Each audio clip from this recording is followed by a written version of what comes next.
All right. Hi, everyone. I'm Matthew. Hi, I'm Matthew. I'm doing this on my phone because my laptop is acting up. But today I'm presenting my hack of the week about Zero Day in Zimbra, their CVE 2025-27915, which abuses the iCalendar ICS invites to run a JavaScript executable in a user's webmail session. And it's a little bit of a twist on phishing, and it just landed in CISA's Kev this week. Now, I'll give a little bit of a recap of kind of what happened and the big events of it. So earlier this year, attackers sent ICS files that, when previewed in Zimbra's classic web client, executed stored XSS, and researchers tied one campaign to a spoofed diplomatic calendar invite, which targeted Brazilian military organizations and other groups as well. Now, Zimbra later said that it found no evidence of these attacks against the Brazilian entities, but either way, CISA's Kev edition was kind of confirming that these exploitations were very need to be urgently patched. Now, what is Zimbra? It's a widely used open source email / collaboration stack. It's very popular with governments, universities, and a bunch of self-hosted shops. But this makes it a very high value target, and a compromised email can give you access to address books, mail content, and other footholds in other apps as well. Very enticing for malicious people. Now, the bug itself is stored in cross-site scripting. Stored cross-site scripting. That's where the CVE 2025-27915 comes from. Zimbra's classic web client didn't really sanitize the HTML inside calendar ICS content, and attackers use this to make a payload that fires via a details tag using the onToggle event, which runs in the context of the victim's mailbox, which basically allows the script to act as the user instead of the attacker. Now, how does this exploitation kind of flow through? I'll kind of walk you through it. It's a phishing email with an ICS invite. It arrives in the user's inbox. The victim, unbeknownst to the exploit, previews the web client and the moment the malicious element is rendered, the JavaScript executes. Now, what can it do? Its most common move is to create forwarding rules or filters that silently exfiltrate messages. It could also hijack the session or fetch more payloads. So this could be pretty dangerous. Now, what's the public knowledge so far on this matter? Strike Reality Labs documented spoofed messages claiming to be from the Libyan Navy. I apologize for that. One reason why it's on my phone. The Libyan Navy Office of Protocol. And they say that these targeted Brazil's military. Now, the Hacker News summarized the research, which is primarily where I got the information from.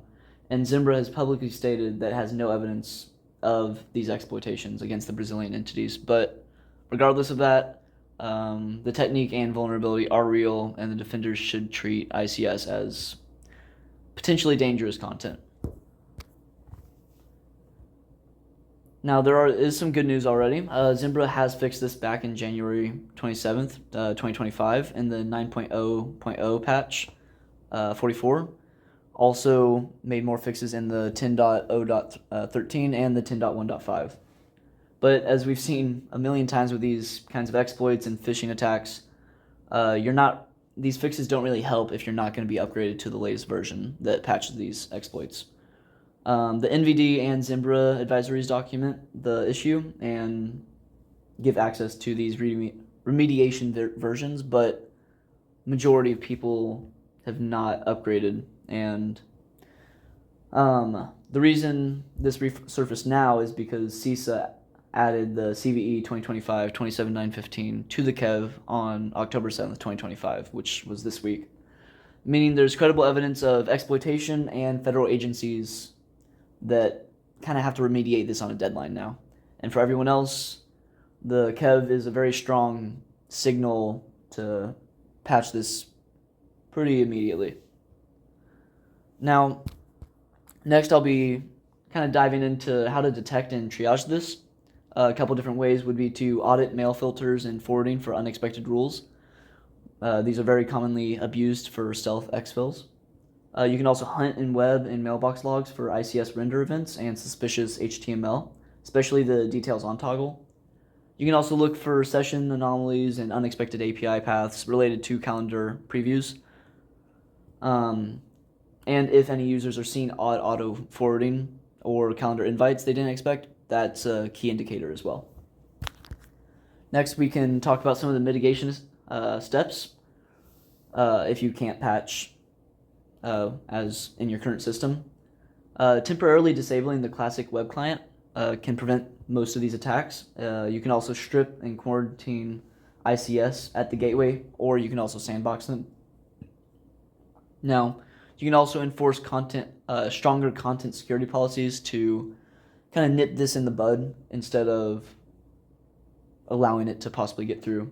And you can also tighten DMARC, DKIM, and SPF to reduce these spoofed sender success.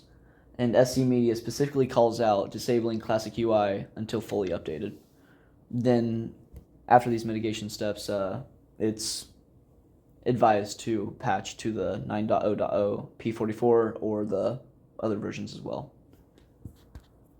Now, why this matters in the long run, just beyond Zimbra, calendar invites are a trusted UX. They traverse filters easily and auto-render in clients. Now, if attackers can turn ICS into code executions inside webmail, they gain a very low-noise, durable foothold that defenders very often overlook. And when exfil happens in via mailbox rules, it's quiet and persistent. Some of the key takeaways to walk away from this with, you need to treat ancillary file formats like ICS as code-bearing content. You need to prefer more modern UIs instead of some of these legacy classic UIs. The modern ones have more of a stricter sanitization. You want to add ICS-aware detections and mail rule audits to your IR checklist as well. And most importantly, just patch before a kev listing, not because of a kev listing. If it's already on a kev